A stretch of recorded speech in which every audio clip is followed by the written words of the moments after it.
गैरसमजाच्या जाळातून पुन्हा एकदा जन्मलेलं प्रेम अशा या कथेचं नाव आहे. आवडल्यास लाईक सबस्क्राईब शेअर जरूर करा.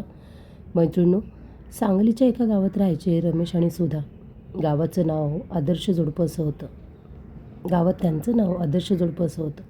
कुणालाही वाटलं नसेल की एवढं परफेक्ट दिसणारं नातं एका गैरसमजुतीतून जवळपास संपायला येईल. पहिली काही वर्ष तर अगदी चित्रपटासारखी. एकत्र जेवण, एकत्र मजा, एकत्र स्वप्न. लोक म्हणायचे यांच्यासारखं प्रेम कोणाचंच नाही. पण जीवन कधी सरळ रेषेत जातं का? एक दिवस रमेश कामावरून उशिरा घरी आला. फोन बॅटरी संपली होती. पण सुधाला वाटलं कोणाशी बोलत असेल. माझ्याकडे पाहिजे तेवढं लक्ष नाही. दुसऱ्या दिवशी सुधा बाजारात गेली तर तिला 2 बायकांच्या कानगोष्टी ऐकू आल्या.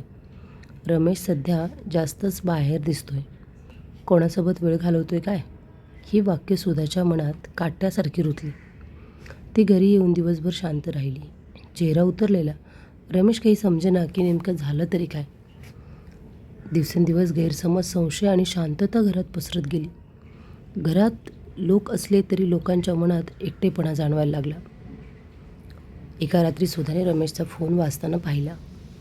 स्क्रीनवर फक्त नाव होतं, सरपंच ऑफिस. पण तिच्या मनामध्ये वादळ तयार झालं. काहीतरी लपवत आहे आपल्यापासून रमेश, असं तिला वाटायला लागलं. रमेशने तिचे प्रश्न टाळायचे, कारण तो तिला काळजी नको म्हणून सांगतच नव्हता की गावातल्या एका विघ्नामुळे त्याला वारंवार बोलवलं जाते. रोजचे वाद वाढले. एकाच्या शब्दावर दुसऱ्याची आग आणि त्या आगीवर घागरभर गैरसमज.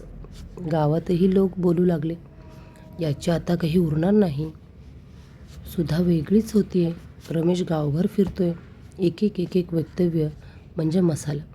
आणि तो मसाला दोघांच्या मनाला आणखी जाळू लागला. काय करावे काही समजेना. एका दुपारी रमेश गावातून थकून घरी परत असताना त्याला अचानक चक्कर आली. शेजारी त्याला धरून घरी घेऊन आले. सुधा धावत बाहेर आली. रमेश पहिल्यांदा शांतपणे म्हणाला, मी कसला आरोपी आहे का सुधा? का तूच मला इतकं दूर ढकललंस? तेव्हा सुधाला कळलं, ज्यांना ती सत्य समजत होती ते सर्व केवळ अफवा होत्या. रमेश गावासाठी धावपळ करत होता, तिच्यापासून दूर जाण्यासाठी नाही. त्या रात्री दोघांच्या मध्ये बराच वेळ शांतता पसरली. किती दिवसांचे रुसवे, फुगवे, दोषारोप, तक्रारी, गैरसमज सगळं जणू त्यांच्या डोळ्यातून ओघळायला सुरुवात झाली होती. दुसऱ्या दिवशी सुधाला म्हणजेच रमेशच्या पोटमाळ्यात एक जुने कागद सापडले.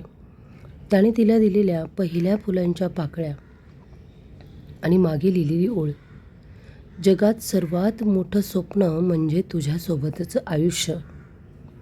ही ओळ वाचताच सुद्धा अगदी थिजून गेली.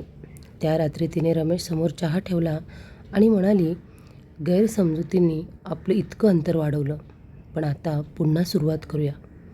रमेश फक्त हसला. तो चहा तिला पुढे करत म्हणाला, ही आमची नव्या नात्याची टोस्ट. तर तुम्हाला कथा कसं वाटली याचा भाग आपण पुढील भागामध्ये पाहूया, पुढील व्हिडिओमध्ये. तोपर्यंत बाय. भेटूया उद्याच्या व्हिडिओमध्ये.